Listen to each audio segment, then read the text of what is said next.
Então, vamos lá. Amanda, você faz a oração para nós, para começar o nosso estudo de hoje? Fechar os nossos olhos, buscar acalmar o nosso coração, elevar o nosso pensamento, apesar do momento que a gente vive, que está um pouco mais conturbado nesses dias, mas queremos começar hoje pedindo a proteção de toda a espiritualidade que nos acompanha, sobretudo nesse estudo de domingo, para que possamos aprender mais sobre a mediunidade e que possamos, de fato, usar todo esse conhecimento para depois colocar em prática. Que todos os que não puderam estar aqui hoje possam ser igualmente amparados pela espiritualidade e que possamos hoje ter uma boa reunião. Que assim seja. Assim seja. Assim Então, seja. Vamos lá, nós então paramos nessa parte dos mestres tornam-se orientadores dos aprendizes, que se atentos ao ensino, se fazem médios temporários das mentes que os instruem, né? Então, aqui a gente vê que a escola surge como um espaço para orientação, para reorganização mental, né, dos indivíduos, e os professores, que quando eles transmitem o conhecimento, eles atuam também como esses médios temporários, né? Eles vão influenciando, deveriam, né, positivamente os alunos por meio dessa sintonia das ondas mentais. Então, esse processo de aprendizagem, ele vai envolver um ajuste que é vibratório, né? Então, o professor ele precisa desacelerar suas ondas mentais para ser compreendido, enquanto o aluno, que vai precisar de concentrar, né, ajustar suas oscilações mentais, para que ele consiga captar a mensagem do professor. Então, o professor ele tem que falar numa linguagem que é mais acessível aos alunos.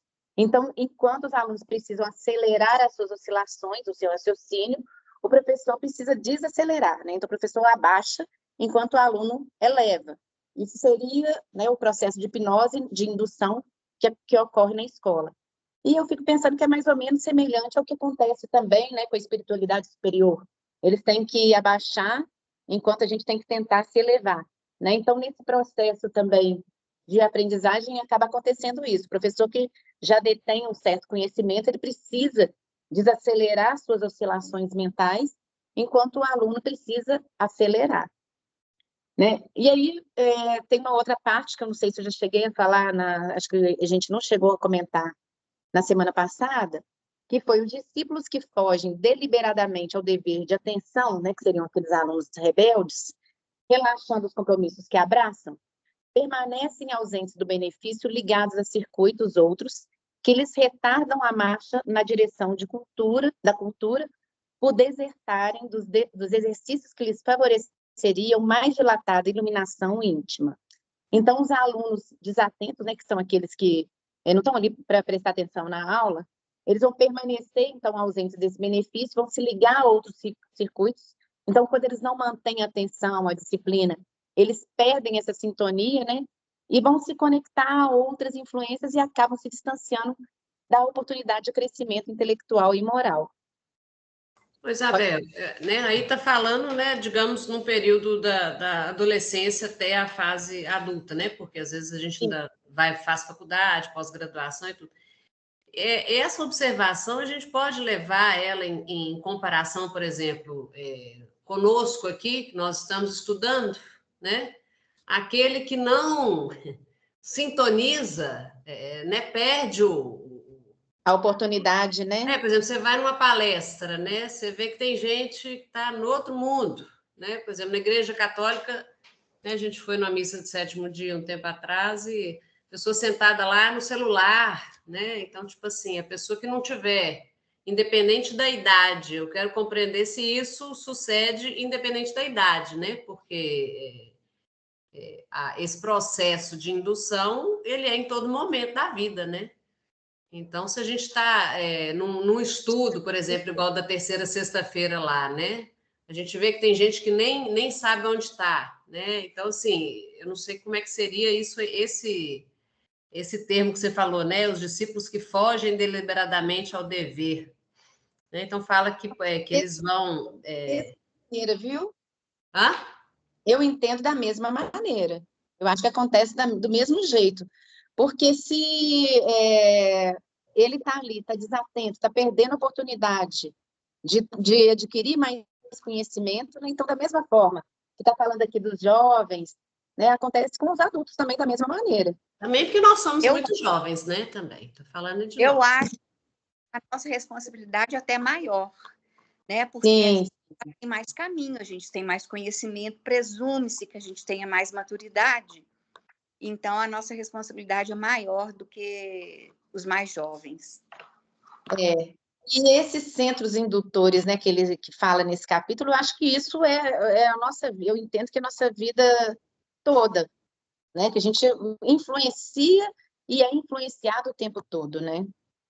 Então, ainda nessa parte dos outros centros indutores, ele fala que além da escola tem um ambiente profissional também, que é um centro indutor, né? Então ele coloca lá no trabalho profissional, o indivíduo ele busca a vocação ou as experiências já conquistadas, né? Porque cada oficina de ação construtiva, ou seja, cada tipo de trabalho, seja qual for a linha de serviço em que se expresse, é novo educandário para a criatura em lide no campo humano em que a chefia, a escalonar-se através de condutores diversos, convoca os cooperadores nos vários circuitos da subalternidade ao esforço de melhoria e sublimação.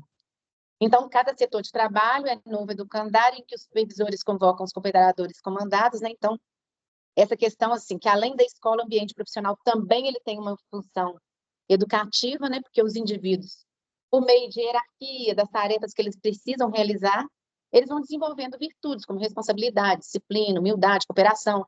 Então, aquela situação que a gente sempre está no lugar certo, né? Não tem nada que é errado. E mesmo aquela situação, eu fico pensando assim, igual aqui está falando, né? Cada setor de trabalho, e falando da questão por meio da hierarquia, então aqueles que estão mais elevados, numa hierarquia mais elevada, o chefe, ele também tem, né, a função de desenvolver virtude ali, ele também precisa, além de comandar, saber como comandar, né? E aqueles que estão mais abaixo ali na hierarquia, né, que são os comandados, eles vão desenvolvendo também outras virtudes. Então, é um auxiliando o outro o tempo todo. A gente vê que as pessoas que a gente convive, seja no campo profissional, seja no lar, né, são pessoas que são utilizadas o tempo todo para o nosso crescimento moral, né? Então, não só moral, como também intelectual, se a gente pensar, né, na questão de todos os ambientes, profissional, educativo, né, na escola. Então, o tempo todo a gente tem essa troca, né? Então, nessa harmonização mental, temos os orientadores na condição de espíritos protetores e os que obedecem, transformados em instrumentos para determinadas realizações. Então, assim, o trabalho independente da área, ele vai ser mais um canal de aprendizado, mais um canal de aprimoramento espiritual, baseado nessa harmonização das ondas mentais entre aqueles que orientam e os que aprendem, né? Então, pensando na questão do nosso trabalho, né, de ser também um outro campo aí, em que também ocorre, né, que é um centro indutor.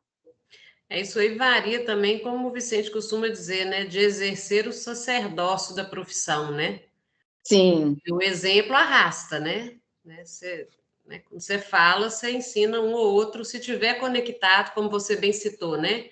Que o professor tem que descer um pouco, né? E o aprendiz tem que se esforçar para subir um pouco a sintonia para compreensão, né? E o sacerdócio é exatamente, eu compreendo assim, né? Que é exatamente você conseguir descer a ponto também de ensinar aquele que tem uma maior dificuldade e exercer tanto a profissão quanto o ensino, né, tudo que o valha, de forma que, porque os acima estão nos ajudando, então, se tem eu estou bem lá embaixo, mas se tem alguém menos do que eu tenho que tentar ensinar, né? Mas falando nisso que a Fernanda está falando aqui, né, como se nós estamos aqui, bem aqui embaixo, e tem os que estão acima, né, o caos e a desordem, ela é aparente porque tem uma ordem superior que está regendo tudo, Vicente? Perguntando para o Vicente e Isabel. As melhores respostas dele são as gargalhadas. Primeiro ele ri, depois ele responde. Paulo, eu não entendi sua pergunta. Não, é porque nós estamos falando aí da relação que tem das induções, né? Que nasce lá desde o berço e está em todo lugar. Nós estamos trocando e sintonizando aprendizado para o bem, para o mal, que é uma outra ferramenta para o bem se manifestar, né? Mas que assim, não existe, então, uma desordem e um desequilíbrio que não esteja sobre o controle de Jesus, por exemplo. Deixa eu te falar. Assim como acontece aqui na Terra, você vê as diferenças de atitudes. Vamos pensar aqui, por exemplo, nos nossos governantes. Todos eles que entram para nos representar, eles deveriam pensar primeiro, já que a grande maioria é vaidoso, eles deveriam pensar primeiro que eles poderiam sair numa condição de heróis. Porque eles elevaram o nosso país a uma situação de grandeza. Quando a gente lê o livro Brasil, Coração do Mundo, Pátria do Evangelho, a gente tem a certeza de que a função do Brasil é essa. Mas, infelizmente, tudo isso está sendo atrasado em razão da vaidade dos nossos governantes. Porque, por causa da vaidade dos nossos governantes, nós já estamos parados no tempo há muito tempo. Então, o que acontece? A gente acha que as coisas a nível espiritual é diferente da Terra.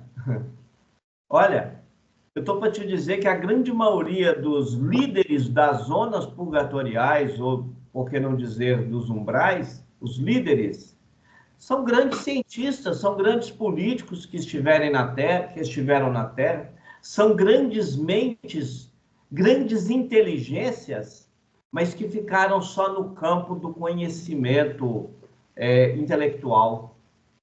E imagina essas mentes trabalhando para o bem, como acontece aqui na Terra. Então, na realidade, o que acontece? Se o plano do Espírito, que nós falamos tanto, se a Terra ainda se mantém um vale de lágrimas, e quando Jesus usou o termo vale de lágrimas, ele está falando por quê? Porque aqui chora-se os encarnados e os desencarnados em muito maior número. Agora, se nós que somos encarnados, que ainda podemos adentrar um grupo religioso, que detemos a informação, se nós conseguíssemos mudar a nossa forma de pensar e de agir, nós acabaríamos com os umbrais. A manutenção dos umbrais, elas só existem porque nós alimentamos aqueles que ali estão. Porque quem está nas zonas purgatoriais depende de nós que estamos aqui na Terra, porque eles precisam das nossas energias para eles se manterem. E se nós cortarmos o fluxo de energia que eles precisam para se manter, eles vão ter a chamada segunda morte. Então, olha para você ver, nós somos quase 8 bilhões de espíritos na Terra. O mundo espiritual tem 4 ou 5 vezes mais. Então, imagina essa turma toda, vamos dizer aí, vamos tirar aí um tanto que já atingiu um patamar de trabalho. Mas vamos dizer que desse total aí, né, desses, vamos dizer aí, 30 bilhões que estão no plano espiritual, vamos dizer que 10 estejam trabalhando. O resto, tudo está dependendo de nós na Terra para manter a alimentação. Então, é uma sequência. É uma sequência. Então, ou nós mudamos nossos conceitos, ou nós mudamos nossa forma de pensar e de agir, ou então nós teremos muitos problemas. Eu só vou ler uma frasezinha aqui para você, para a gente entender isso, a sua pergunta e a resposta. Lá no livro Libertação, de André Luiz, ele fala assim: a mente infantil da terra, embalada pela ternura paternal da providência, através da teologia comum, nunca pôde aprender,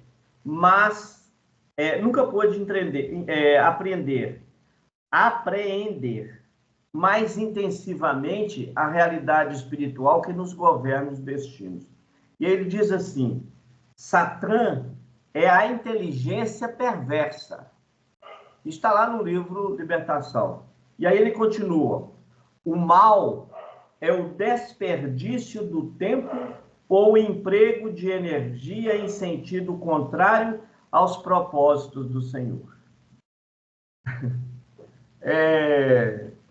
Ô, Vicente, então nossa responsabilidade é grande demais, porque não é só o mal que nós fazemos a nós, mas o mal que a gente faz ao próximo. Para cada espírito encarnado na Terra, Patrícia, nós poderíamos dizer que temos 4 ou 5 do plano espiritual que vão nos acompanhar. E vão nos acompanhar não é para nos obsidiar, não. É para aprender. Aí ele ainda continua dizendo o seguinte, que a gente acha... Olha para você ver, Jesus fala assim: angarieis amigos. Angarieis amigos. E por que ele fala que nós temos que angariar amigos? Porque nem sempre... Você pega, por exemplo, nos dias atuais, a grande maioria das mulheres não querem ter filhos. Eu já citei isso aqui, vou repetir.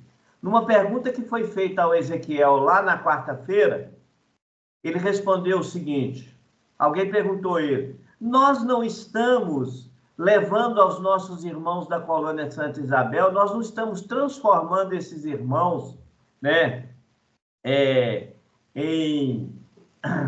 Como foi o termo? Nós não estamos... Hein? Preguiçosos, não? Isso, preguiçosos. Nós estamos transformando eles em pedintes, né? E criando ali malandros? Essa foi a pergunta. O Ezequiel virou e falou assim para a pessoa: quantos filhos você tem? Respondeu: tenho X. Ele virou e falou assim: os outros que você não quis ter, eles nasceram lá na colônia Santa Isabel. Seria de bom ouvido que você fosse lá para ajudar a dar para eles pelo menos comida. Olha aqui que troço mais engraçado. Então, por que ele fala angarieis amigos?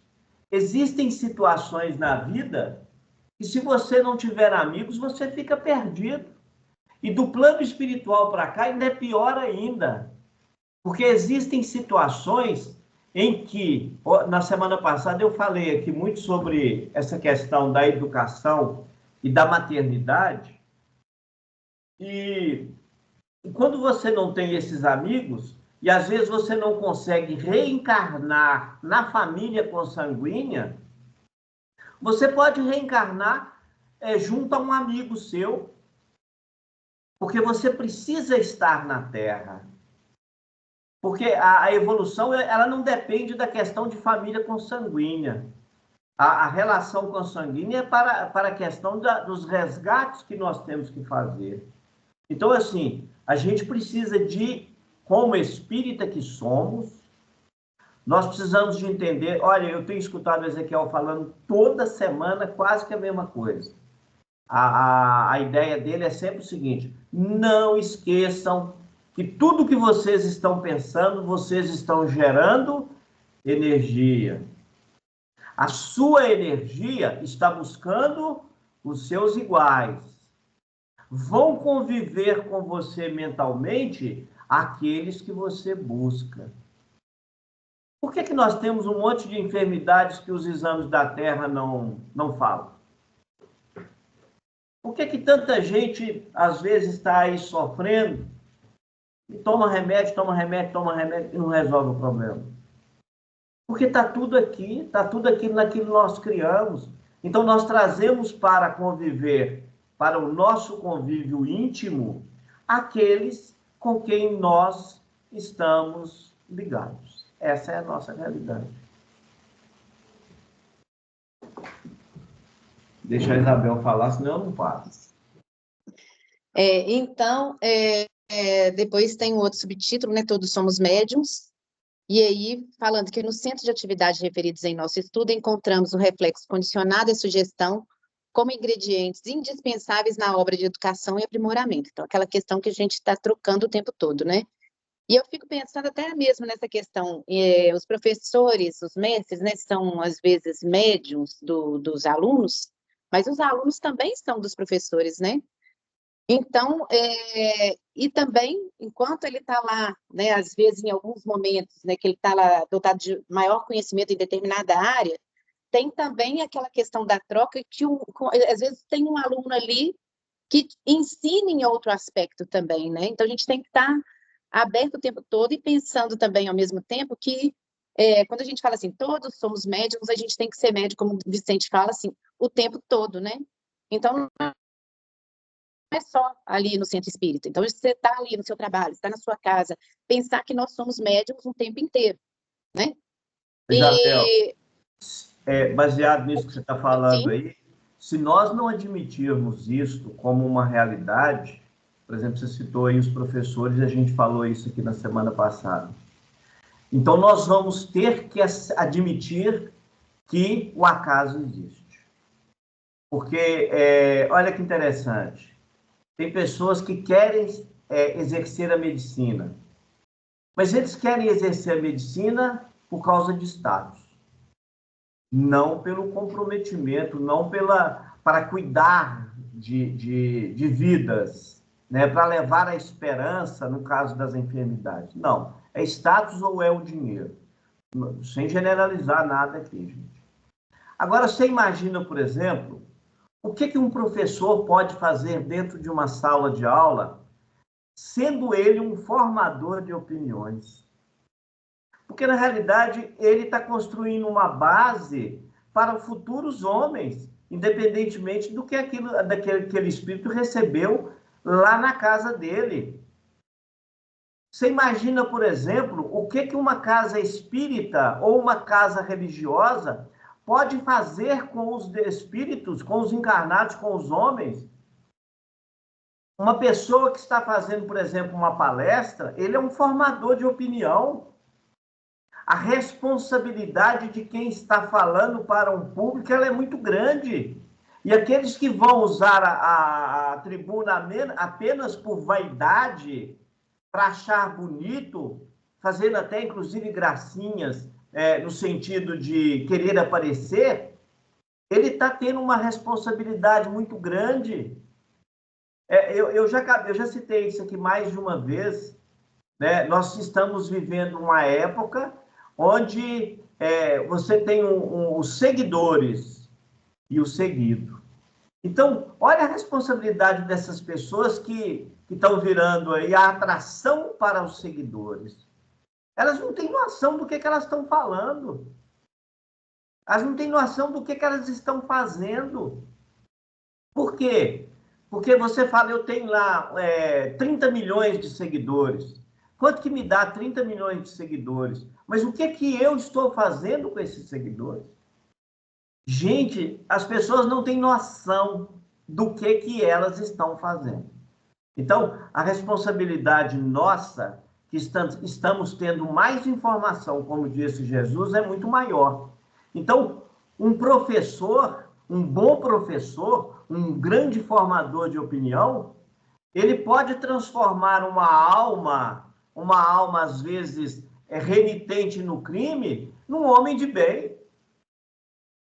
Tudo baseado naquilo que ele leva. A gente fala muito, você citou aí o sacerdócio, e na realidade é o seguinte, quando um professor ele é sacerdote do ensino, pode ter a certeza que ele vai formar homens de bem, independentemente da profissão. É só para completar. É isso mesmo, é muita responsabilidade, né? Eu acho que em todos os campos, todas as áreas, né? E aí, continuando aqui, a liberdade é tanto maior para a alma quanto maior a parcela de conhecimento que se lhe debite no livro da existência.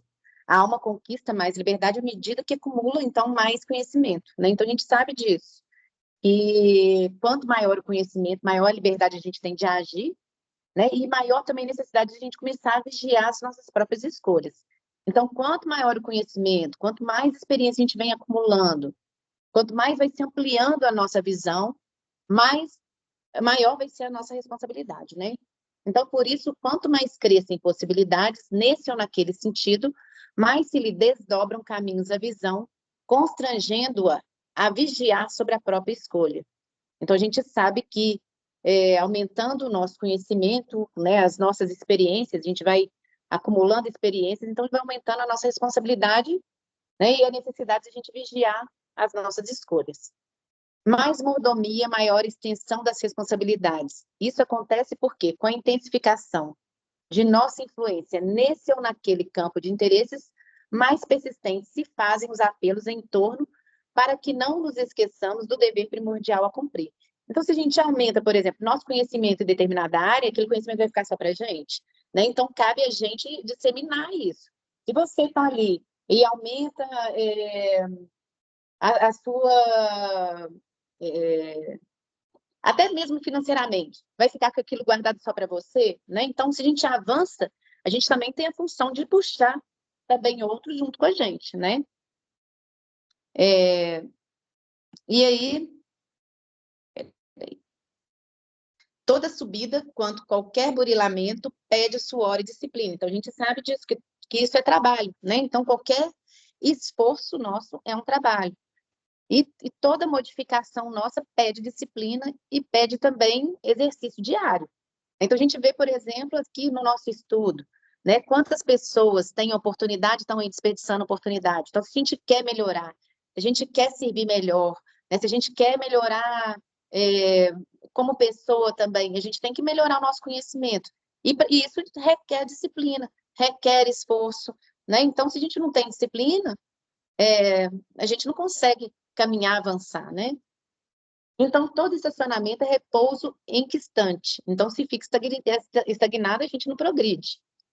Somos todos, assim, médiums, a cada passo, refletores das forças que assimilamos por força de nossa vontade. Então, todos os indivíduos, então, têm essa mediunidade, né? Cada pessoa está sujeita a essas influências espirituais de acordo com a sua sintonia, né? E a qualidade das influências espirituais recebidas vai estar relacionada com o estado mental e moral daquele indivíduo. Então, pensamentos elevados, sentimentos mais nobres vão atrair companhias espirituais que são mais benéficas, enquanto emoções negativas, desequilíbrios internos, né, vão abrir espaço para influências que são mais perturbadoras, né? Então, tem a importância aí da gente cultivar hábitos saudáveis, manter pensamentos positivos, buscar conhecimento, buscar até o autoconhecimento mesmo, né? Nos conhecermos melhor, buscar o nosso aprimoramento. Então, é isso. Bel,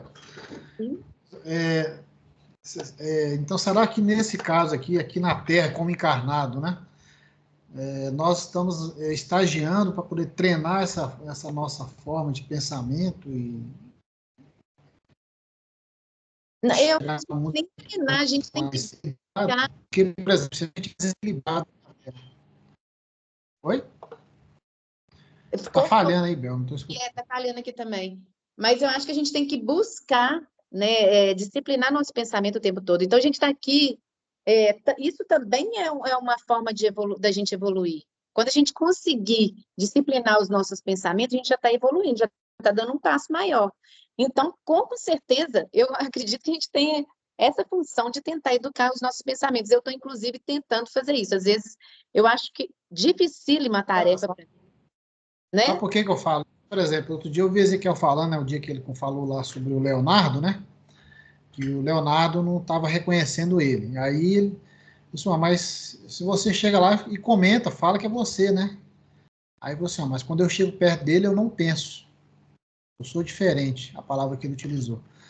Então, assim, ele controla a forma do pensamento, porque lá no mundo espiritual não é igual a gente, que a gente se comunica através da palavra, né, do verbal, né? E lá a comunicação é mental. Exatamente. Então, esse controle que ainda eu tenho dificuldade de compreender, sabe? Compreender da gente exercer, né, Williker? Eu acho que a gente ainda é muito indisciplinado no pensamento. Eu acho até você bem disciplinado em relação a mim, mas eu fico pensando assim, a gente tem que tentar aprimorar isso, né? Então, acho que é um exercício diário. Pode falar. Na verdade, ficar em silêncio verbal não quer dizer que minha mente esteja silenciosa, né, Bel? É isso que é o complicado. Mas pode falar aí, Paulo. Eu lembrei que eu estava lendo no sábado passado, ontem, tem uma reunião mediúnica lá na Fraternidade Francisco de Assis que a gente frequenta, né? E lá no Livro dos Médiuns nós estamos lendo um capítulo lá que fala que as casas espíritas ainda devem ser formadas realmente por pequenos grupos, assim, mais homogêneos possível, né? Porque quanto maior o grupo, né, menos homogeneidade tem, né? E que esses pequenos grupos, esses núcleos não, desculpa, essas células, né? Que são as casas espíritas hoje com um número menor, ou as reuniões mediúnicas, né? Estava falando das reuniões mediúnicas.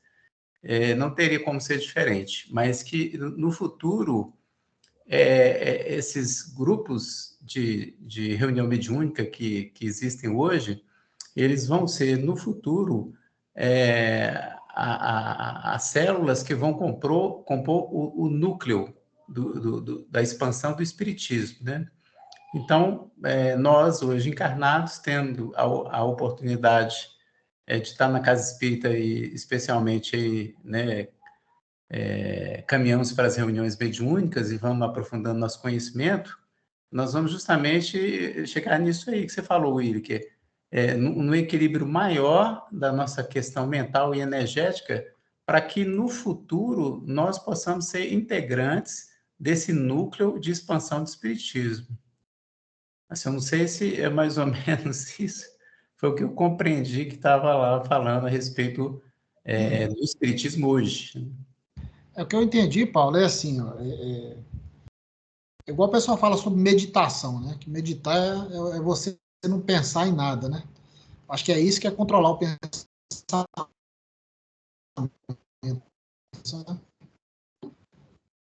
Tá falhando, William. Quando pensar, só o necessário. Melhorou aí? Tá ouvindo agora? Melhorou. É o que eu falei assim, a questão... Oi? Eu tenho percebido o seguinte, como eu não tenho muita disciplina para pensamento, eu já observei que a melhor forma que eu tenho de pensar de forma mais equilibrada é agindo mesmo. Por exemplo, né, quando você está, cada um de nós aqui tem uma tarefa. Quando você está na tarefa, o seu pensamento é outro. Se você estiver efetivamente concentrado na tarefa, né? Quando você está na tarefa, o seu pensamento ele é outro, totalmente diferente quando você está fora da casa ou fora da tarefa. Então, você tendo mais de uma tarefa, o estudo, por exemplo, aqui, é uma oportunidade de estar com condicionamento mental mais equilibrado, ativo, né? Nos estudos, no aprendizado. Então, pelo menos quanto mais tarefa eu tenho, quanto mais ocupado eu estou, e se eu não estiver na tarefa, aonde eu estiver, eu estou observando o que está acontecendo Paulo, e aprendendo. Oi. Você falou uma coisa interessante que eu nunca tinha pensado por esse ângulo aí. Quando você está pensando, você está na tarefa, está agindo. Então, talvez, será que no mundo espiritual o pensamento é a ação? Então, se eu penso, eu já estou executando, entendeu? Não sei. Pode ser que seja isso. E aí, você diz alguma coisa aí? Você está muito calado.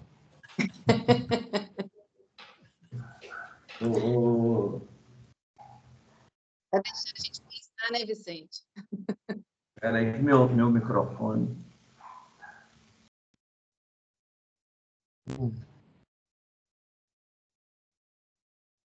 Tá mudo. Ficou mudo. Tá mudo. Vocês já viram a frase do grande profeta? Eu penso, logo existo? Sim. Então, gente, o que acontece? Não tem como nós realizarmos nada sem nós criarmos. Então, nós estamos constantemente criando. Então, as nossas criações é a nossa própria alimentação. Quando eles dizem que... o Ezequiel tem o costume de dizer o seguinte, que nós desencarnamos e reencarnamos, mas que os nossos olhos mantêm e traz consigo, assim como acontece com com os nossos neurônios, que quando nós desencarnamos, grande parte dos nossos neurônios, eles são desligados e o perispírito leva consigo esses neurônios. Por quê? Porque eles são células gravadoras que o espírito vai precisar deles, né? Então, o que acontece? Quando nós estamos aqui na Terra e que nós estamos pensando, nós estamos criando. Então, diz o Ezequiel que o nosso olho é espelho da alma e que todas as vezes que nós encarnamos ou desencarnamos, que nós continuamos com o espelho da alma, independentemente da cor dele. Inclusive, ele costuma dizer para os tutores que se eles quiserem conhecer os seus animais desencarnados com o retorno, basta olhar nos olhos dele. Então, isso é tão interessante, né?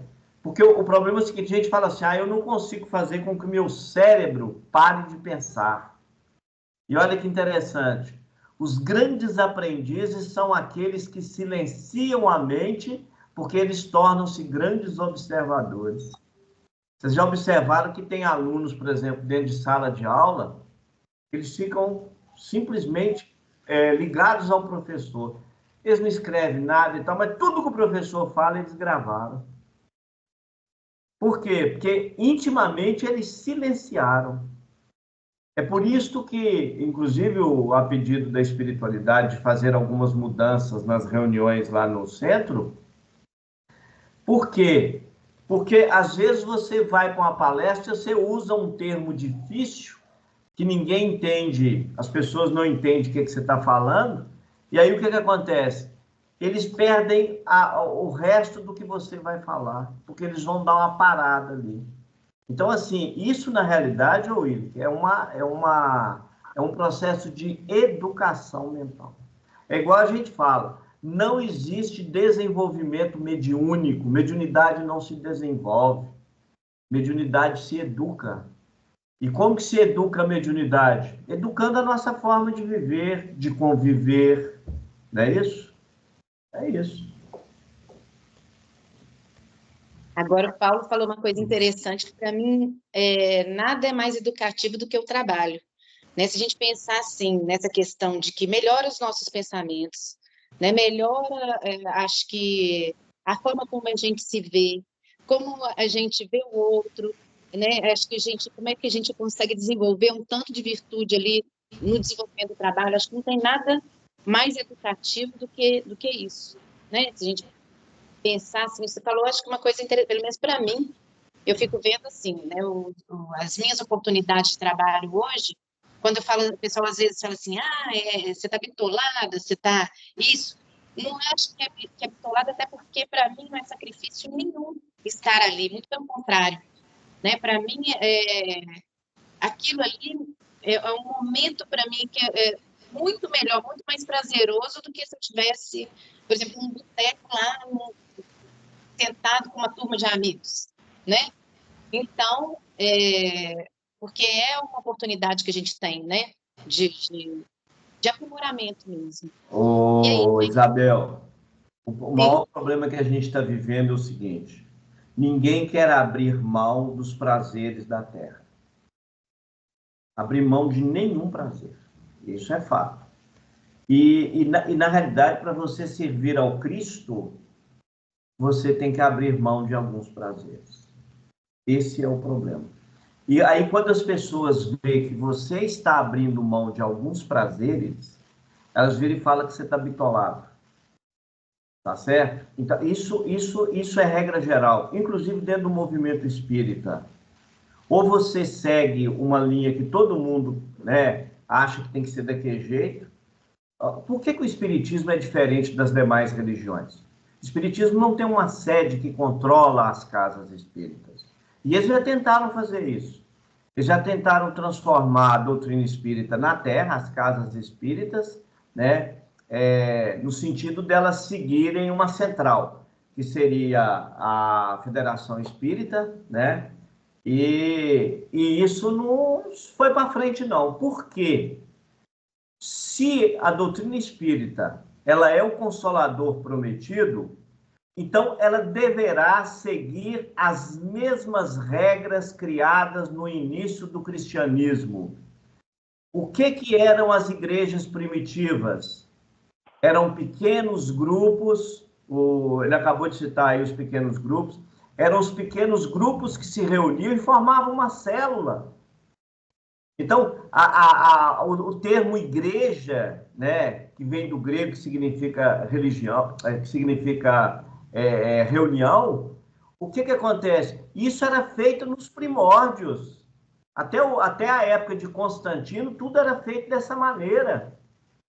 Tanto é que daquele livro Esquina de Pedra, ele fala sobre os últimos redutos cristãos que eles acabaram. Então, eram as chamadas igrejas. E a gente se perdeu nisso. Então, a função do Espiritismo é resgatar isso. É por isso que as casas espíritas não podem ser templos imensos, onde vão caber lá 1.000 pessoas, 2.000 pessoas. Não. Isso é uma... A gente já vem do mundo espiritual preparado para isso. É no máximo um salão com 100 pessoas. Por quê? Porque a gente não está trabalhando, não é com quantidade, o nosso trabalho é qualidade. É isso aí. Fala, Mauro. O Mauro levantou a mão. Não sei se vocês estão me ouvindo bem. Vamos dizer, só uma reflexão na questão de abrir mão. A gente vem sempre trabalhando essa frase, não tem que abrir mão. Será que a gente tem que realmente abrir mão ou a gente tem que melhorar o nível daquilo que a gente tem como prazer? Se a gente pensar um pouco mais, a gente vai observar se você era um negociante que tinha prazer em dar prejuízo ao outro. Quando você deixa de ser aquele negociante que tem prazer de realmente dar prejuízo e passa aquele que faz bons negócios, mantém sua empresa saudável, você faz um ótimo controle, onde você tem uma margem econômica e vende a preços, né? Você faz negócios ali num valor saudável. Então, você mudou, você não abriu mão daquele prazer de furar o olho ou de dar prejuízo. Você melhorou o seu nível na questão de prazer de trabalhar. Então, assim como, às vezes as pessoas eu vejo falando, nossa, eu deixei de fazer X ou Y. Eu não vou entrar no mérito aqui, porque tem uma frase muito interessante que eu aprendi, que o mal não merece nem ser comentado. Não deixei de fazer isso, eu tive que abrir mão disso ou daquilo. Se você teve que abrir mão, é porque você sente falta e tem prazer naquilo. Se você sente falta e tem prazer, você não evoluiu. Então, eu noto que a gente, para que haja aprendizado, tem que ter mudança de comportamento. Sem mudança de comportamento, não denota que teve aprendizado. Então, nesse caso, eu acho que não aconteceu o aprendizado. Então, não é que a gente está abrindo mão. A gente está mudando o patamar da nossa visão, dos nossos prazeres. É só para refletir sobre esse questionamento aí. Okay? Isso aqui é uma das coisas mais simples que existe na vida e que nos dá prazer. Olha, Deus pensou em tudo. Por que nós comemos? Olha que interessante. O que o corpo precisa? 70% do que nós precisamos para sobreviver está no ar que nós respiramos. Beleza? Os outros 30% está na água e está na alimentação. Perfeito? Agora, olha para você ver. Nós fazemos o inverso. Nós usamos 10%, 20% da respiração porque nós sequer aprendemos a respirar. Nós temos uma dificuldade imensa. Eu estou falando de uma coisa simples. Você pega, por exemplo, a questão da alimentação carnívora. Não vão muito longe, não. Eu estou para te dizer que 98% dos espíritas não conseguem deixar de comer carne. Por que não consegue deixar de comer carne? E tem resposta, sim, tem resposta. Agora, o que acontece? São atitudes que nós poderíamos, sim, iniciar um processo de educação, e isso é íntimo. Se eu conseguir me educar num determinado ponto, eu vou criar muito mais facilidade para me educar em outros. Eu vou ler mais uma frasezinha aqui, só para a gente não perder. Só uma coisa, aproveitar que você está falando. Ainda continuamos na questão de aprendizado e mudança de comportamento. Eu concordo plenamente com o que você está falando. Só que isso ainda está alicerçado no aprendizado se comemos mal, porque não aprendemos a comer bem. Se não mudamos o nosso cardápio, é porque ainda não aprendemos. Logo, nesse ponto, não tivemos ainda a evolução necessária, por isso ainda temos esse, vamos chamar de prazer aí, mal organizado. Eu concordo com o que você está falando. Ô, Mauro, um dia alguém virou para mim e falou comigo lá na colônia Santa Isabel, assim, alguém da equipe. Ô, Vicente, engraçado, você não vê ninguém aqui, esse pessoal quase todo aqui na colônia estão todos fortes. Você vê que está todo mundo gordinho. Esse pessoal come muito. E por incrível que pareça, alguém estava do lado e a pessoa estava mais forte. Ela virou e falou assim, não, nós não temos saúde, não. A questão é o seguinte, que as nossas casas aqui não ficam sem macarrão. Então, quando nós não temos nada para comer, nós comemos macarrão. E o macarrão, ele acaba engordando muito. Então, ele não é que ele está gerando saúde, ele enche o corpo, ele enche o estômago. Então, olha a resposta da pessoa. Então, assim, a gente não pensa, né, no outro lá. Pensa assim, não, porque está gordo, está com saúde. Não, nada disso. Mas o que a gente quer dizer aqui é o seguinte, olha o que o André Luiz fala.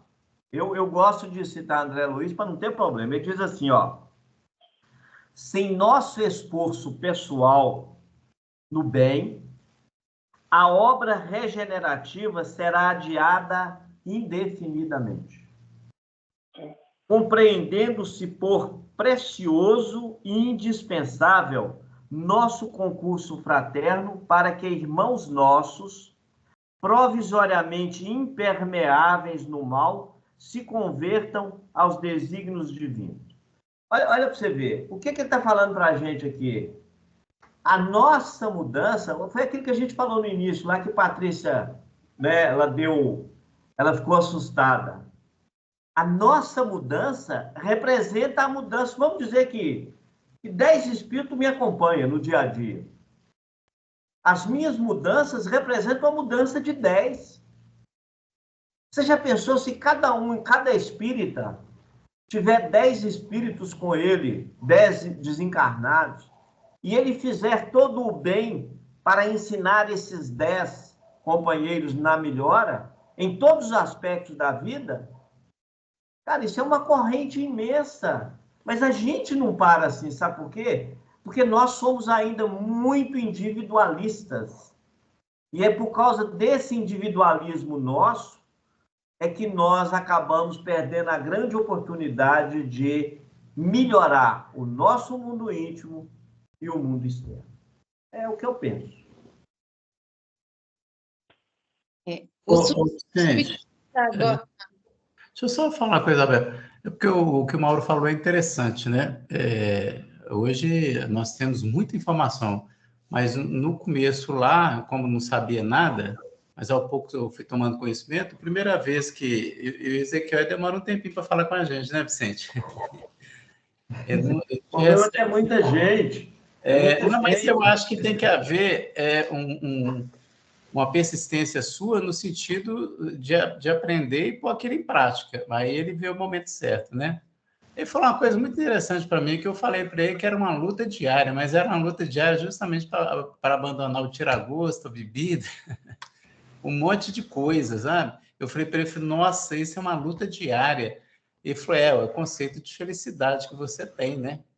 Então, agora o que é mais importante é o seguinte, sem a informação, o indivíduo ele não processa isso, porque ele precisa de ter essa informação chegando a ele e fechando igual boca de bode, lembrando aqui o Adelson, né, a pessoa começa a observar, que antes ela não observava, ela começa realmente a observar, e aí, aos poucos, ela vai deixando de ser impermeável e vai realmente mudando os seus valores, né, os seus conceitos de felicidade. Aí, aos poucos, ela vai se desfazendo daquilo. Ela não vai fazer isso abruptamente, né?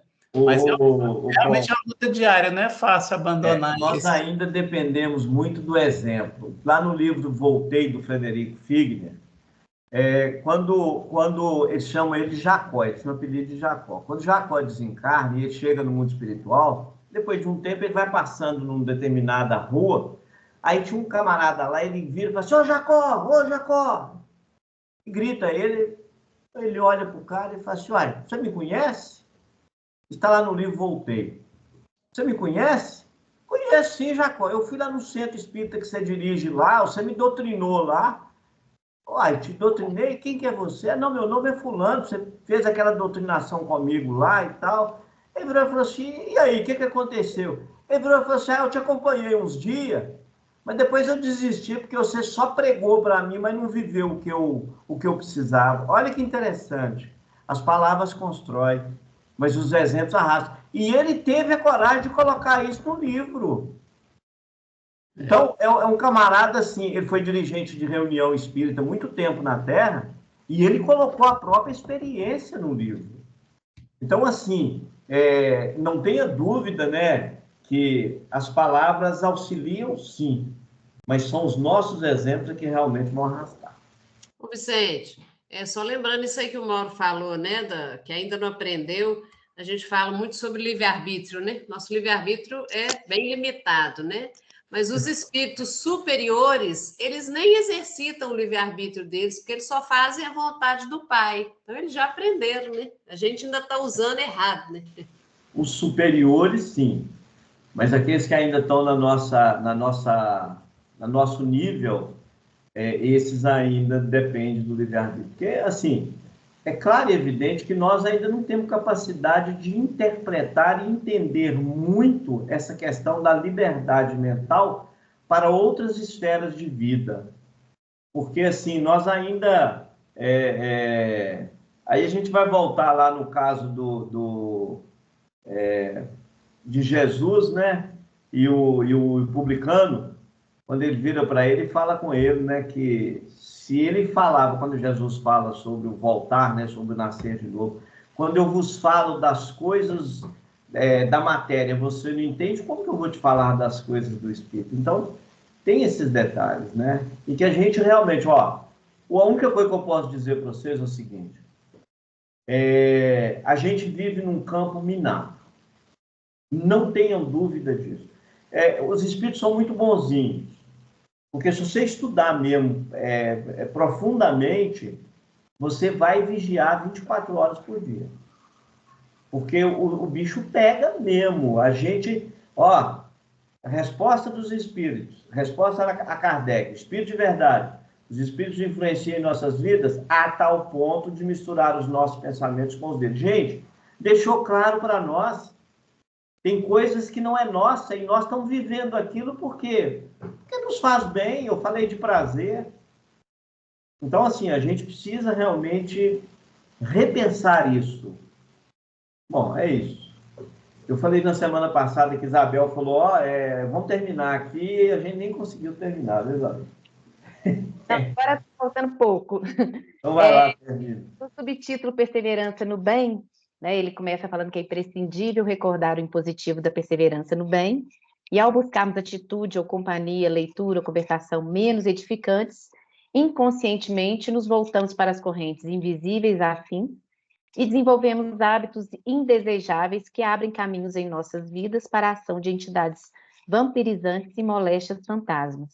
Então, pensando ou conversando constantemente sobre agentes enfermiços, como a acusação indébita e a crítica destrutiva, o deboche, a crueldade, incorporamos de imediato a influência das criaturas encarnadas e desencarnadas que os alimentam, porque o ato de voltar a semelhantes temas, contrários aos princípios que ajudam a vida e a regeneram, se transforma em reflexo condicionado de caráter doentio, automatizando-nos a capacidade de transmitir tais agentes mórbidos, responsáveis por largo acervo de enfermidade e desequilíbrio. Então, é necessidade de a gente manter uma postura vigilante, né, e perseverante no bem, a gente falou até dessa questão mesmo de perseverar no bem aqui, né, sendo essencial para estabelecer esses reflexos condicionados positivos que vão nos alinhar com forças espirituais superiores, né, promover nosso progresso moral e espiritual.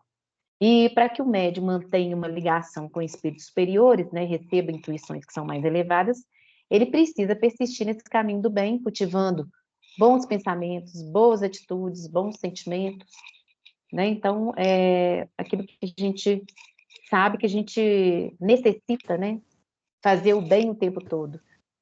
E aí, o último subtítulo, Gradação das Obsessões, é que ele coloca: em nossos estados de tensão deliberada, inclinamo-nos para forças violentas que se nos insinuam no halo psíquico, aí criando fermentações infelizes que resultam em atitudes de cólera arrasadora, pelas quais, desprevenidamente, nos transformamos em médiuns de ações delituosas. Então, um cuidado que a gente tem que ter nossas ações. Desculpa. Como o Vicente até falou, a gente também arrasta, né, com os nossos exemplos.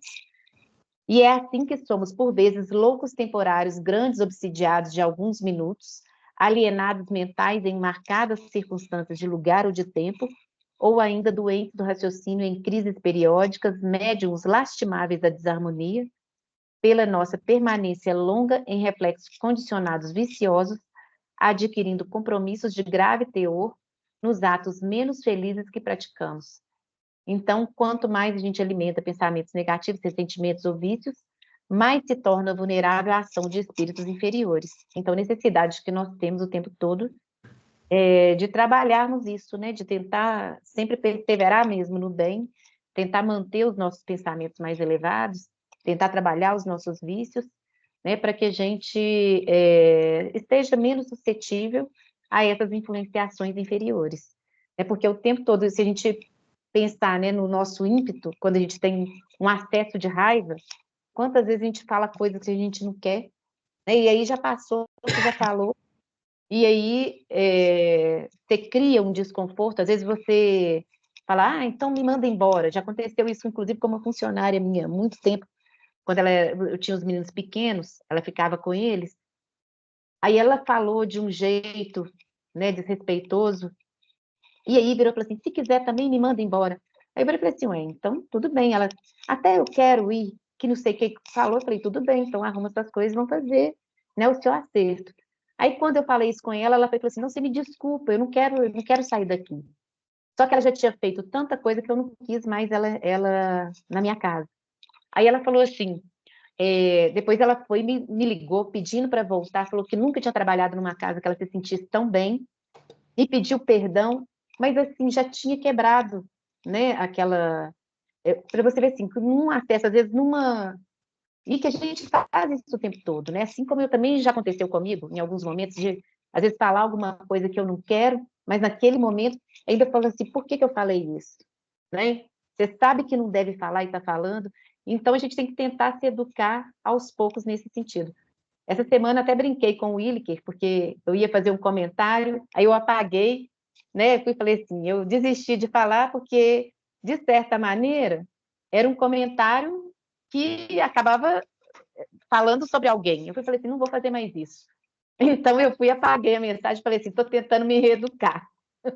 Né? Então, eu acho que isso é o tempo todo a gente se educando. Então, às vezes, a gente comenta uma coisa que a gente pensa assim, com quem a gente tem liberdade, a gente tem o hábito de comentar? Até isso. Né? A gente tem que começar a se educar, então não vou comentar. Né? Por quê? O que isso vai levar? Né? Esse comentário vai acrescentar alguma coisa para o outro? Se não vai acrescentar, então por que eu vou comentar? Então, a gente vai se educando. Né? Então, eu acho que é isso, né? que esse capítulo trouxe para a gente, né? Dessas questões do tempo todo a gente influenciar e ser influenciado. Né? Então, basicamente, é isso, viu, gente? Muito obrigado. Gente, antes de fazer o convite aqui para quem vai falar, né, vai ser o Efeitos Físicos, né, que é o 17. Hoje uma companheira nossa da casa, já é uma companheira muito antiga, ela tem uma pousada na Bahia e a gente sabe que a Toca, como a clínica que atende os animais da Toca, estão todos passando uma certa dificuldade. Então, ela fez uma proposta para mim. Ela tem lá ela sugeriu da gente fazer uma rifa. Ela daria 7 noites, né, com café da manhã lá na pousada dela. Eu esqueci o nome da cidade. Curumuxatiba. Curumuxatiba, Patrícia sabe. É maravilhoso. A pousada é uma delícia. Então, aí ela ofereceu de graça, né, para a gente fazer uma rifa. E ela até sugeriu de fazer R$10 cada bilhete. E como o Leonardo desencarnou tem pouco tempo, e a clínica lá está passando dificuldade também, então eu falei com a Patrícia uma possibilidade da gente fazer aí uns 5.000 bilhetes e distribuir para todo mundo, a R$10 cada bilhete, né? É uma forma da gente arrecadar um dinheiro aí e dividiria esses valores que a gente conseguir, a gente dividiria com o Animal Center e com a Toca dos Lobos. Eu acho que seria justo, até porque eles têm também as despesas com os animais lá, lembrando que 90% dos animais que estão lá na Toca eram do Léo, não é isso? E então a gente pensou nessa possibilidade. E aí nós vamos contar, né? A gente vai fazer uma rede de companheiros aí para a gente conseguir fazer isso. Tá bom? Eu acho que é uma ideia. Acho que se cada um pegar aí uma quantidade boa aí e começar a vender, porque é algo gostoso. E os 7 dias ficaria a cargo da pessoa. Não pode ser em um feriado, né? Um grande feriado, mas ficaria a cargo da pessoa no tempo que ela quiser. Ela pode promover isso nas férias dela, não tem problema nenhum. Foi o que eu combinei com ela. E, além disso, ela ainda vai fazer lá em Itabirito, no mês de agosto, eles têm ligação lá com o pessoal lá, com a prefeitura, com os órgãos públicos lá. Ela fez recentemente um bazar e ela arrecadou R$29 mil no bazar. E ela quer fazer um outro, mas ela quer fazer lá no centro da cidade, numa casa de turismo, uma casa que tem lá, que se chama Casa de Vidro, e que é um ambiente mais público, e aí eles vão pedir a liberação ao prefeito para liberar o ambiente para se fazer isso.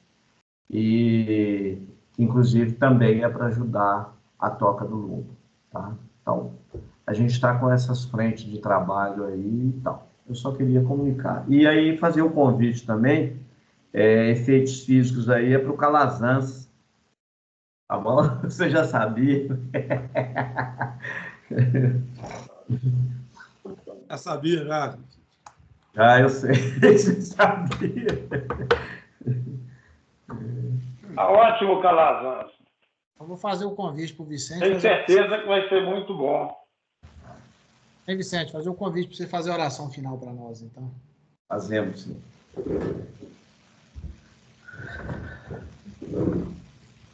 Então vamos, nesse instante, soltar nossos ombros e vamos falar com a nossa consciência, que é a presença de Deus em nós. Vamos falar que nós estamos nos esforçando para sermos melhores.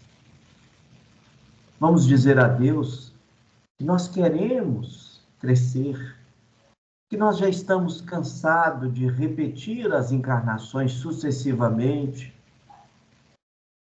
e temos que voltar por centenas e centenas ou milhares de vezes cometendo os mesmos erros, as mesmas faltas. E se nós tivermos de pedir a Deus alguma coisa, através dos trabalhadores do bem, é forças para que nós não venhamos a sucumbir nos propósitos e na ficha de trabalho que propusemos realizar ainda no plano espiritual. Como diz os nossos amigos, o Espiritismo é para os fortes.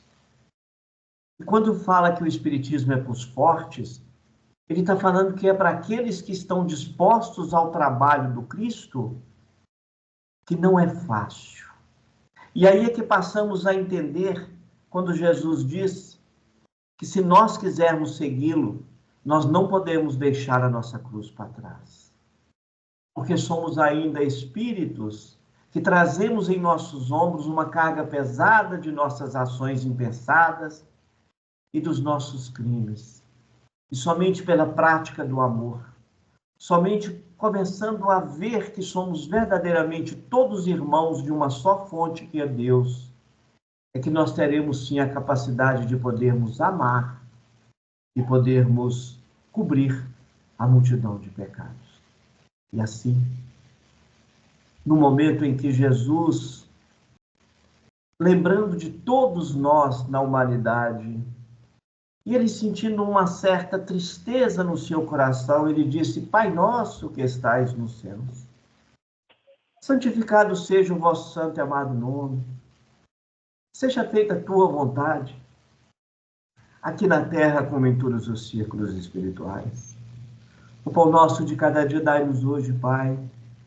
Perdoa as nossas faltas e ensina-nos a perdoar os verdadeiros devedores de nossa caminhada. Porque teu é o reino, o poder e a glória para toda a eternidade. Que Deus continue nos fortalecendo, nos abençoando, para que as pedras do caminho não sejam por nós retiradas, mas que cada um de nós possa pegá-las e colocar na construção para nós podermos vivenciar a verdadeira paz ofertada por Jesus. Obrigado. Obrigado a todos. Boa noite. Bom resto de Boa noite, Patrícia. Obrigado a todos aí. Parabéns, Isabel. Tá ótimo. Foi ótimo, viu? Obrigada. Tchau, tchau, gente. Boa noite. Tchau, com Deus, velho. Sem dúvida nenhuma, quando a gente fala que dessa dificuldade, nós temos uma dificuldade imensa. Eu estou falando de uma coisa simples.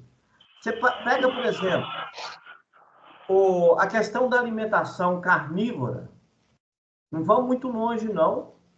Eu estou para te dizer que 98% dos espíritas não conseguem deixar de comer carne.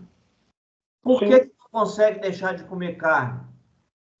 E tem resposta, sim, tem resposta. Agora, o que acontece? São atitudes que nós poderíamos, sim, iniciar um processo de educação, e isso é íntimo. Se eu conseguir me educar num determinado ponto, eu vou criar muito mais facilidade para me educar em outros. Eu vou ler mais uma frasezinha aqui, só para a gente não perder. Só uma coisa, aproveitar que você está falando. Ainda continuamos na questão de aprendizado e mudança de comportamento. Eu concordo plenamente com o que você está falando. Só que isso ainda está alicerçado no aprendizado, se comemos mal, porque não aprendemos a comer bem. Se não mudamos o nosso cardápio, é porque ainda não aprendemos. Logo, nesse ponto, não tivemos ainda a evolução necessária, por isso ainda temos esse, vamos chamar de prazer aí, mal organizado. Eu concordo com o que você está falando. Ô, Mauro, um dia alguém virou para mim e falou comigo lá na colônia Santa Isabel, assim, alguém da equipe.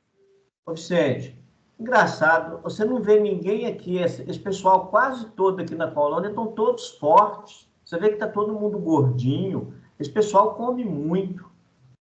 E por incrível que pareça, alguém estava do lado e a pessoa estava mais forte.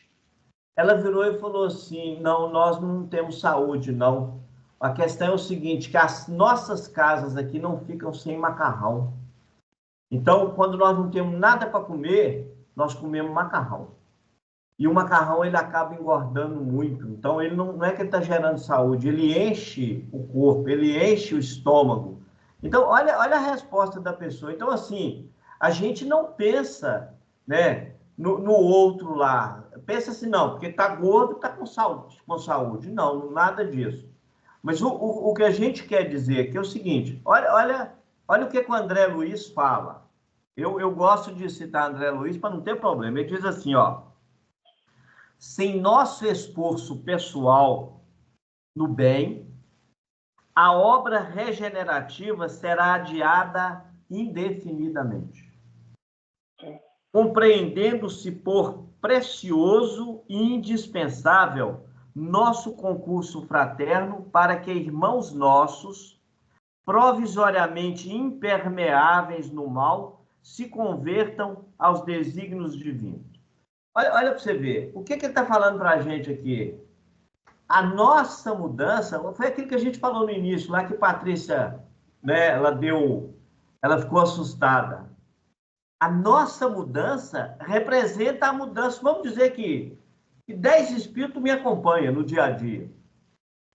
As minhas mudanças representam a mudança de 10. Você já pensou se cada espírita tiver 10 espíritos com ele, 10 desencarnados, e ele fizer todo o bem para ensinar esses 10 companheiros na melhora, em todos os aspectos da vida?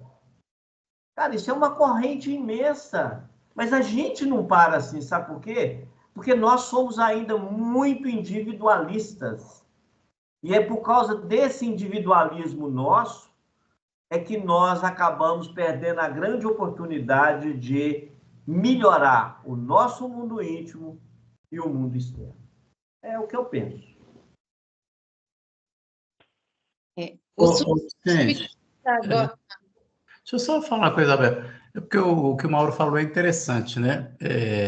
Hoje nós temos muita informação, mas no começo lá, como não sabia nada, mas ao pouco eu fui tomando conhecimento, primeira vez que eu e Ezequiel demora um tempinho para falar com a gente, né, Vicente? É muita gente. Mas eu acho que tem que haver uma persistência sua no sentido de aprender e pôr aquilo em prática. Aí ele vê o momento certo, né?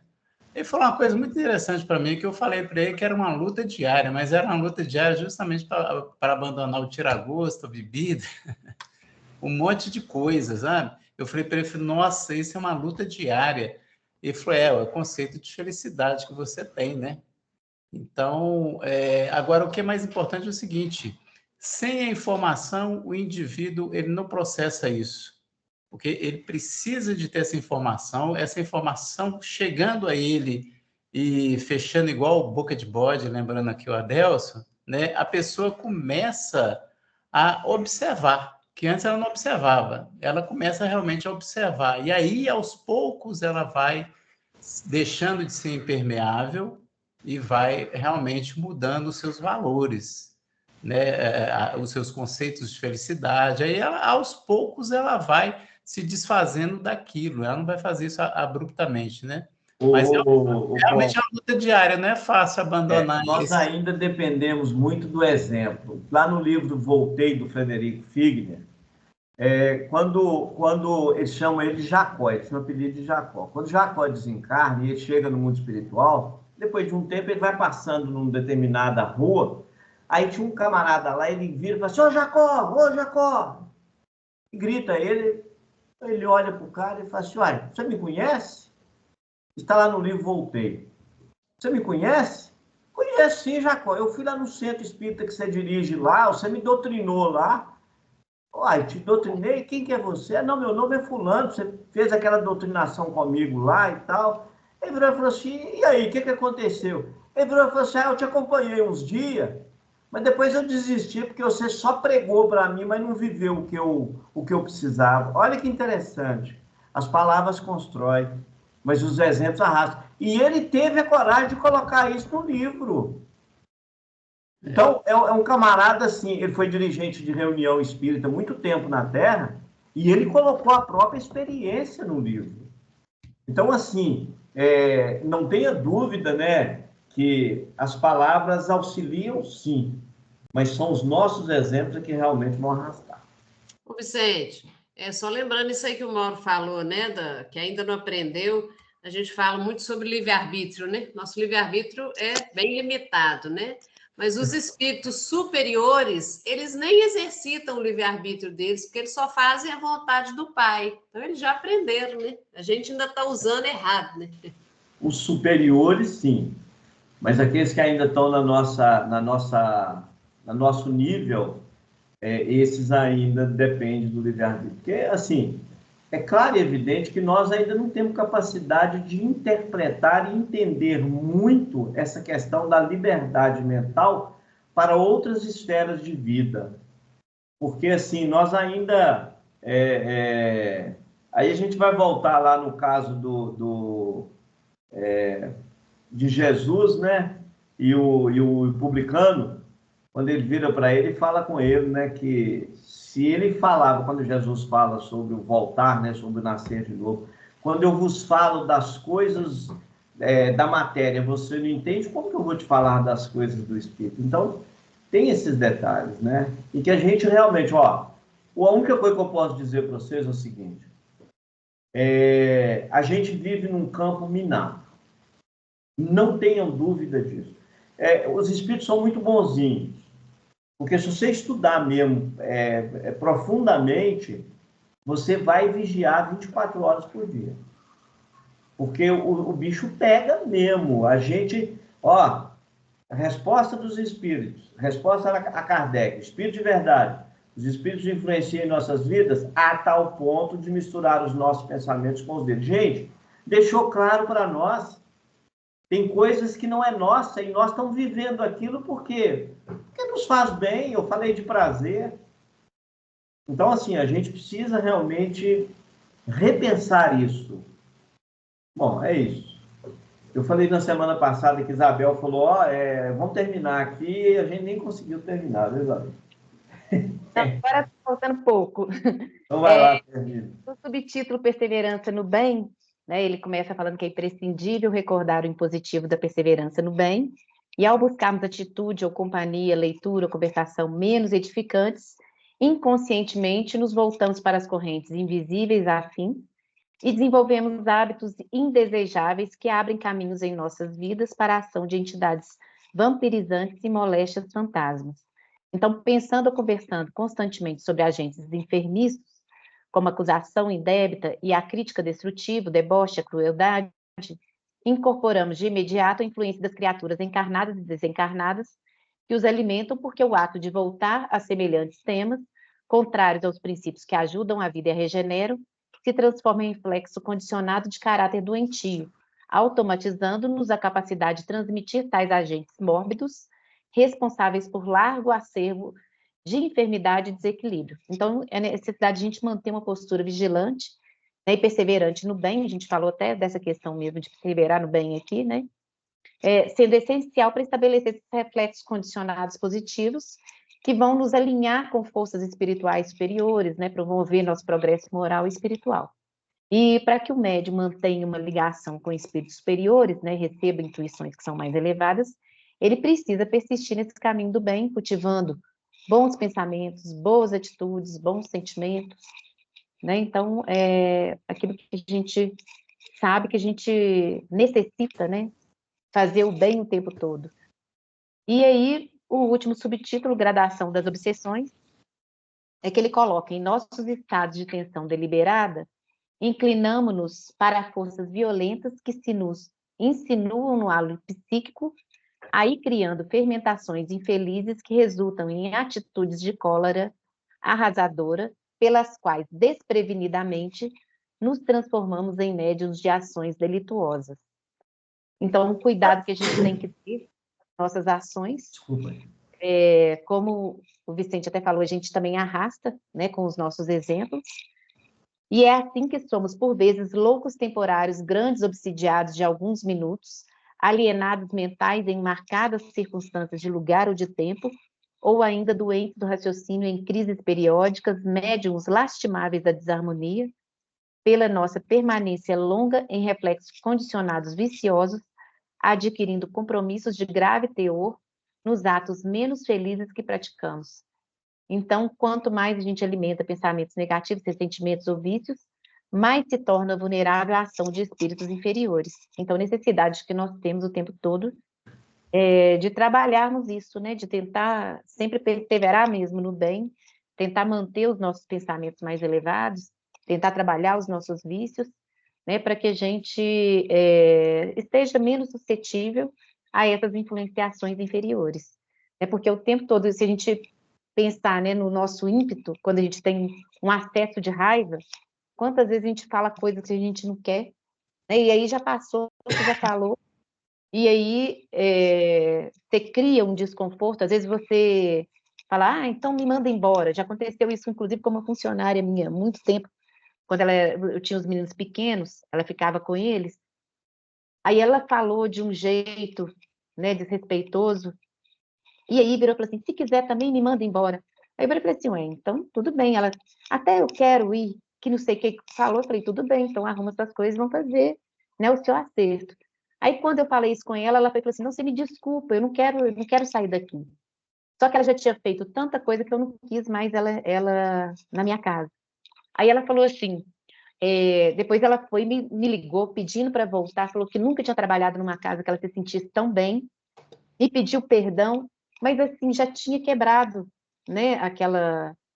para você ver assim, num acesso, às vezes e que a gente faz isso o tempo todo, né? Assim como eu também já aconteceu comigo, em alguns momentos, de às vezes falar alguma coisa que eu não quero, mas naquele momento ainda falo assim, por que eu falei isso? Né? Você sabe que não deve falar e está falando, então a gente tem que tentar se educar aos poucos nesse sentido. Essa semana até brinquei com o Williker, porque eu ia fazer um comentário, aí eu apaguei, né? Eu falei assim, eu desisti de falar porque, de certa maneira, era um comentário que acabava falando sobre alguém. Eu falei assim, não vou fazer mais isso. Então, eu fui, apaguei a mensagem, falei assim, estou tentando me reeducar. Né? Então, eu acho que isso é o tempo todo a gente se educando. Então, às vezes, a gente comenta uma coisa que a gente pensa assim, com quem a gente tem liberdade, a gente tem o hábito de comentar, até isso. Né? A gente tem que começar a se educar, então não vou comentar. Né? Por quê? O que isso vai levar? Né? Esse comentário vai acrescentar alguma coisa para o outro? Se não vai acrescentar, então por que eu vou comentar? Então, a gente vai se educando. Né? Então, eu acho que é isso, né? que esse capítulo trouxe para a gente, né? Dessas questões do tempo todo a gente influenciar e ser influenciado, né? Então, basicamente, é isso, viu, gente? Muito obrigado. Gente, antes de fazer o convite aqui para quem vai falar, né? Vai ser o Efeitos Físicos, né? Que é o 17. Hoje uma companheira nossa da casa, já é uma companheira muito antiga, ela tem uma pousada na Bahia e a gente sabe que a Toca, como a clínica que atende os animais da Toca, estão todos passando uma certa dificuldade. Então, ela fez uma proposta para mim. Ela tem lá ela sugeriu da gente fazer uma rifa. Ela daria 7 noites, né, com o café da manhã lá na pousada dela, Eu esqueci o nome da cidade. Curumuxatiba. Curumuxatiba, Patrícia sabe. É maravilhoso. Cara, a pousada é uma delícia. Então, aí ela ofereceu de graça, né, para a gente fazer uma rifa. E ela até sugeriu de fazer R$10 cada bilhete. E como o Leonardo desencarnou tem pouco tempo, e a clínica lá está passando dificuldade também, então eu falei com a Patrícia uma possibilidade da gente fazer aí uns 5.000 bilhetes e distribuir para todo mundo, a R$10 cada bilhete, né? É uma forma da gente arrecadar um dinheiro aí e dividiria esses valores que a gente conseguir, a gente dividiria com o Animal Center e com a Toca dos Lobos. Eu acho que seria justo, até porque eles têm também as despesas com os animais lá, lembrando que 90% dos animais que estão lá na toca eram do Léo, não é isso? E então a gente pensou nessa possibilidade. E aí nós vamos contar, né? A gente vai fazer uma rede de companheiros aí para a gente conseguir fazer isso. Tá bom? Eu acho que é uma ideia. Acho que se cada um pegar aí uma quantidade boa aí e começar a vender, porque é algo gostoso. E os 7 dias ficaria a cargo da pessoa. Não pode ser em um feriado, né, um grande feriado, mas ficaria a cargo da pessoa no tempo que ela quiser. Ela pode promover isso nas férias dela, não tem problema nenhum. Foi o que eu combinei com ela. E, além disso, ela ainda vai fazer lá em Itabirito, no mês de agosto, eles têm ligação lá com o pessoal lá, com a prefeitura, com os órgãos públicos lá. Ela fez recentemente um bazar e ela arrecadou R$29 mil no bazar. E ela quer fazer um outro, mas ela quer fazer lá no centro da cidade, numa casa de turismo, uma casa que tem lá, que se chama Casa de Vidro, e que é um ambiente mais público. E aí eles vão pedir a liberação ao prefeito para liberar o ambiente para se fazer isso. E, inclusive, também é para ajudar a Toca do Lobo, tá? Então, a gente está com essas frentes de trabalho aí e tal. Eu só queria comunicar. E aí fazer o convite também, efeitos físicos aí, é para o Calazans. Tá bom? Você já sabia. Já sabia, já. Ah, eu sei. Você sabia. Tá ótimo, Calazans. Eu vou fazer o convite para o Vicente. Tenho certeza que vai ser muito bom. Hein, Vicente, fazer o convite para você fazer a oração final para nós, então. Fazemos, sim.